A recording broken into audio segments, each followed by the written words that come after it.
They say highways in Texas can swallow you whole. Endless blacktop cutting through desert plains where the horizon seems to stretch forever. But on a warm July night in 1974, one of those highways seemed to do more than swallow the road. It swallowed a bus. A Greyhound, packed with nearly 30 passengers, rolled into the darkness and was never seen again. No wreckage, no bodies, no answers. This is the story of the Missing Greyhound, one of the strangest transportation mysteries in American history. On July 11, 1974, Greyhound Bus No. 1170 left San Antonio at 10:30 p.m., heading north toward Dallas. It was a routine overnight run, the kind taken by students, soldiers, workers, and drifters trying to get from one city to another cheaply. The driver was Frank Holloway, 42 years old, a man with over 15 years behind the wheel.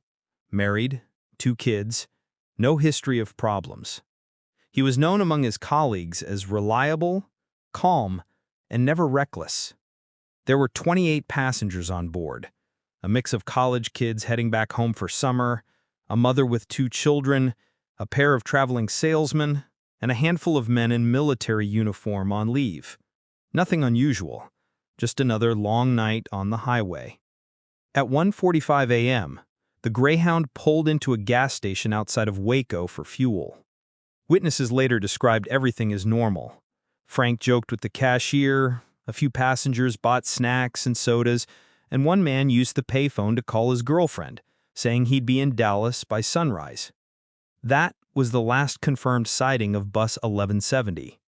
According to Greyhound's schedule, the bus should have arrived in Dallas just after 4:30 a.m., but when dawn broke, the station was empty, and the bus never showed up. Calls to the Waco gas station confirmed it had left on time. Somewhere along the stretch of Highway 281, the Greyhound simply disappeared. No accident was reported, no distress calls, no broken-down bus on the shoulder. Just silence. By midday, the Texas Department of Public Safety launched a full-scale search. Helicopters scanned the roads. Police cars drove every mile between Waco and Dallas. They checked hospitals, roadside motels, even nearby airports in case of some bizarre detour. Nothing. No debris, no oil slicks, no sign of braking or skidding.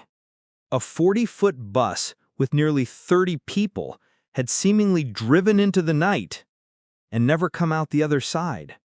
As the investigation deepened, strange testimonies began to surface. A truck driver claimed he saw a Greyhound around 3 a.m., but instead of staying on the highway, it turned abruptly onto an old service road leading toward a cluster of abandoned farmhouses. The strange part, that road had been closed for years, ending at a washed-out bridge. A local farmer swore he heard the sound of a heavy vehicle passing his property just after 3:15 a.m., but when he stepped outside, there was only dust hanging in the air. 2 teenagers driving home from a late-night party told police they saw headlights in their rearview mirror. For several miles, the bus followed them closely. Then, in a patch of thick fog, the lights vanished without a trace. By August 1974, the search had expanded into rural backroads, creeks, and even drainage ditches. Divers scoured rivers, convinced the bus may have plunged into water, but not a single tire, license plate, or fragment of glass was recovered. Rumors quickly spread that Greyhound officials pressured police to close the case quietly, fearing bad publicity. Internal memos later revealed that Greyhound's lawyers advised against discussing the incident publicly, calling it an unfortunate logistical anomaly.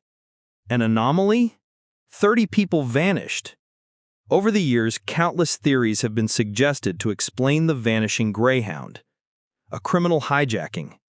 Some believe armed men forced the bus off the road and executed a mass kidnapping. But why would no ransom ever be demanded? Why leave no trace of nearly 30 people? The washed-out bridge. Investigators revisited the story of the abandoned road. Could the bus have driven unknowingly into the washed-out bridge and plunged into the river below?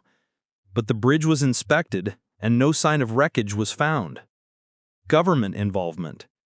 The most controversial theory points to a nearby military testing facility active in the 1970s. Some locals whispered that the bus took a wrong turn onto restricted property, and what happened afterwards was deliberately covered up. The paranormal angle.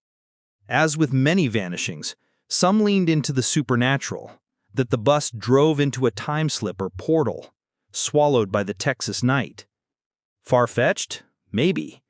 But no more far-fetched than a 20-ton bus disappearing without evidence. The tragedy, of course, hit hardest with the families. Parents of missing students campaigned for answers. Wives of soldiers demanded military involvement. Greyhound quietly offered settlements to relatives. Hush money, some claimed. One mother, Helen Murray, whose son was on the bus, told reporters, "They told me he probably ran away. But he called me from Waco that night. He was excited to come home. My boy didn't run away. Something happened to that bus." In the 1990s, a former Texas Ranger, now retired, revealed he had once been shown a classified file on the case. The file reportedly contained aerial photos of a large vehicle submerged in a quarry lake near Hillsboro, but when divers were dispatched, nothing was there. He swore the photos showed a Greyhound bus. If true, why were the photos never made public? Why was the search abruptly called off? Nearly 50 years later, the story of the missing Greyhound has become an urban legend along Texas highways. Truckers say that on foggy nights, they sometimes glimpse a Greyhound bus idling on the shoulder, its headlights dim before it vanishes into the dark. At roadside diners, locals still lower their voices when the topic comes up. They all know someone who had a relative, a friend, or a neighbor on that bus. For them, it isn't just a ghost story, it's an open wound. So what really happened to Greyhound Bus 1170 in 1974? Was it a hijacking gone wrong? A government cover-up? Or something stranger? Something we still don't have the words to explain. Maybe one night, driving down Highway 281, you'll look in the rearview mirror and see the headlights of a bus that never reached its destination. The missing Greyhound remains one of America's eeriest unsolved mysteries.